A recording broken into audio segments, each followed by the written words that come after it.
Hello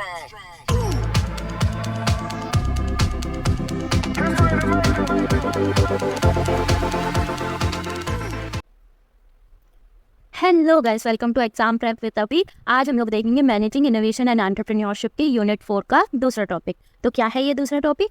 role of co creation in the innovation process. तो topic start करने के पहले अगर आप लोगों ने अभी तक चैनल को सब्सक्राइब नहीं किया तो प्लीज़ सब्सक्राइब कर लेना और इस वीडियो को लाइक कर देना। और अगर आपको कुछ भी चीज़ समझ नहीं आती है तो प्लीज़ कमेंट कर देना, तो अगली बार से मैं उसको ध्यान रखूँगी।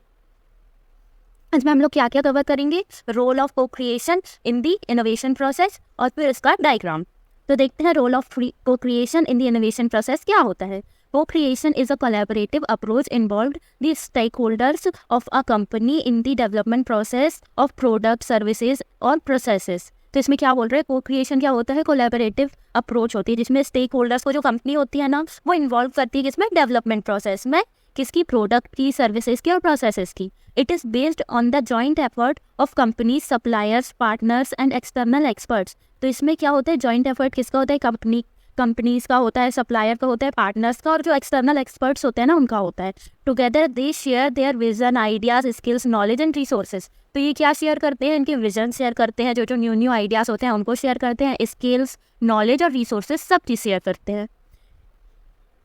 In today's landscape simply offering a product services is no longer enough to stand out. मतलब सिंपली ऑफर करना प्रोडक्ट और सर्विसेज ही केवल इनफ नहीं है। अब companies are increasingly turning to को creation as a means to add value to their brand and stay relevant in ever changing markets. तो companies जो हो रही है ना, वो इंक्रीजिंगली क्या कर रही है? को क्रिएशन को इन्वॉल्व कर रही हैं, जिससे कि वो अपने ब्रांड वैल्यू को बढ़ा सके और जो हमेशा रिलेवेंट रह सके, क्योंकि अभी जो मार्केट है वो बहुत जल्दी जल्दी चेंज हो रहा है। This approach, popularized by the idea of innovate or die, emphasizes the importance of continuous innovation to meet evolving consumer demands। तो इसमें क्या बोल रहा है कि ये पॉपुलराइज किससे हुआ है? इनोवेट और डाई के आइडिया से। इसमें क्या होता है? कोई भी कंपनी को इनोवेट करना ही पड़ता है, या तो फिर वो इनोवेट करे या तो फिर नहीं रहे बिजनेस में।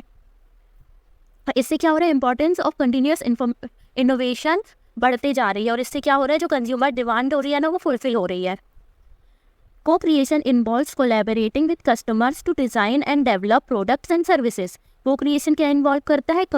कोलैबोरेशन होता है इसमें कस्टमर्स का और जो स्टेक होल्डर्स या जो सब भी रहते हैं उन सब का, जो कि एक साथ डिज़ाइन करते हैं, डेवलप करते हैं प्रोडक्ट्स और सर्विसेज को। This not only provides companies with valuable insights into customers' preference and needs, but also foster a sense of ownership among customers। तो क्या बोल रहा है ये? कि ये केवल कंपनीज को वैल्यूएबल इंसाइट्स नहीं प्रोवाइड करता है, ये कस्टमर्स की जो प्रेफरेंस होती है, नीड्स होती हैं, उन सबको भी फुलफिल करता है। When customer feel that they have played a role creating a product, they are more likely to develop loyalty towards the brand. मतलब ये क्या बोल रहे हैं? कस्टमर जब फील करेगा कि हाँ, हमने भी इसमें रोल प्ले किया है, तो उनकी जो लॉयल्टी होगी टुवर्ड्स द ब्रांड वो बढ़ जाएगी। Moreover, co-creation can lead faster development cycle। तो इसमें क्या हो रहा है? डेवलपमेंट साइकिल फास्ट होते जा रही है। By involving customers early in the process, companies can identify potential issues and address them before they escalate। मतलब कंपनीज अगर जो कस्टमर्स को पहले से ही प्रोसेस में शामिल कर रही है, तो कंपनीज क्या कर रही है? जो इश्यूज होंगे ना, उनको जल्दी ही एड्रेस कर पा रही हैं और हटा पा रही हैं। This can significantly reduce time to market and can give companies competitive advantage। तो इसमें क्या हो रहा है कि ये कंपनीज को कॉम्पिटिटिव एज प्रोवाइड कर रहा है और इसका जो टाइम टू मार्केट है ना, वो भी रिड्यूस हो रहा है।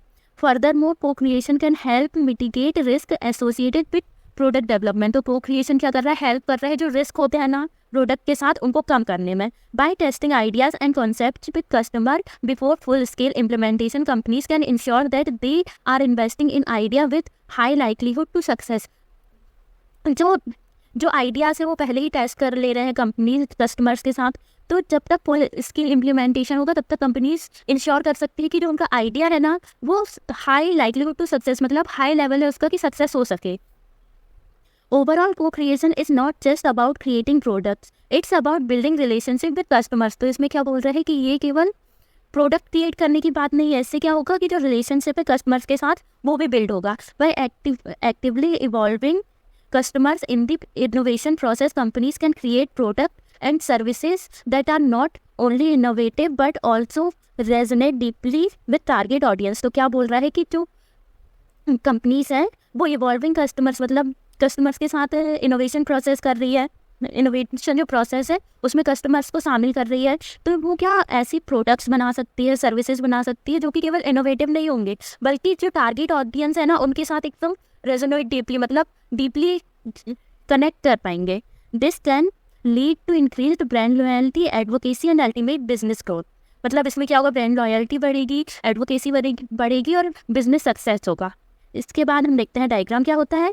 Steps of co creation. तो co creation as an innovation approach. तो इसमें क्या होगा, पहले आइडेंटिफाई होगा, एनालाइज होगा, डिफाइन होगा, फिर डिज़ाइन फेज में क्या करेंगे, इन्वाइट करेंगे किसको, कस्टमर्स या जो शेयर होल्डर्स या स्टेक होल्डर्स, जो भी एक्सटर्नल टीम रहेगी, इंटरनल टीम रहेगी, सबको इन्वाइट करेंगे. फिर इनके आइडियाज़ शेयर करेंगे, कंबाइन करेंगे और फिर सिलेक्ट करेंगे एक स्पेसिफिक अप्रोच को और एंड देन कंटिन्यू करेंगे.